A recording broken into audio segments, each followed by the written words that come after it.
அனைவருக்கும் வணக்கம். ஒரு பணக்கார குடும்பம். அவர்களுக்கு வீட்டு வேலைக்கென்று நிறைய பேர் இருந்தனர். அதில் ஒரு வேலைக்கார பெண்மணியின் கணவருக்கு உடல்நலம் சரியில்லை. எனக்கு காசு கொடுங்கள், முன்பணமாக கொடுங்கள், என்னுடைய மாத சம்பளத்தில் கழித்து கொள்ளுங்கள்,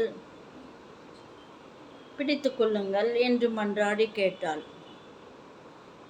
அந்த எஜமானியோ, இப்படியே நீ அடிக்கடி செய்கின்றாய், அதற்கு நான் இனிமேல் இடம் கொடுக்க மாட்டேன்,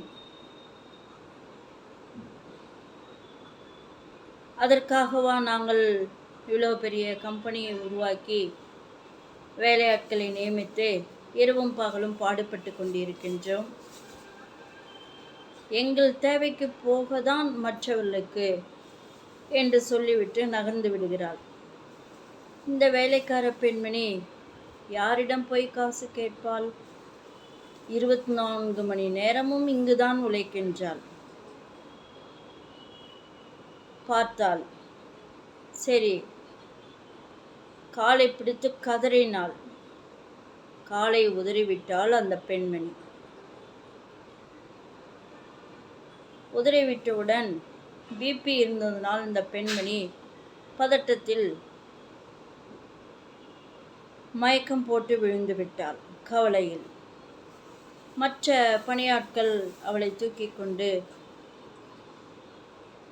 முதலுதவி செய்துவிட்டு அருகில் உள்ள மருத்துவரிடம் காண்பித்து கொண்டு வந்தார்கள்.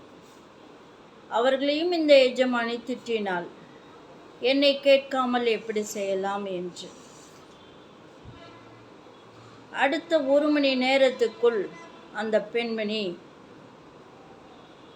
வேகமாக படி ஏறும் பொழுது வீட்டிற்குள்ளேயே மாடிக்கு செல்லும் படியும் இருக்கின்றது, லிஃப்டும் இருக்கின்றது. உடல் எடையை குறைப்பதற்காக படியில் ஏறுவாள்.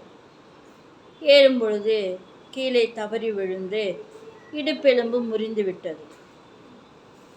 6 மாதங்கள் ஆகும் என்று மருத்துவர் சொல்லிவிட்டார். பணியாட்கள் போய்விட்டால், கோபப்பட்டு சென்று விட்டால், இவளை கவனிக்க ஆட்கள் இல்லை. நல்ல ஆட்களை பிடிப்பதென்றால் மிகவும் சிரமம். யோசித்து பார்த்தால் மன்னிப்பு கேட்டாள். VS ரோமா, கோயம்புத்தூர்.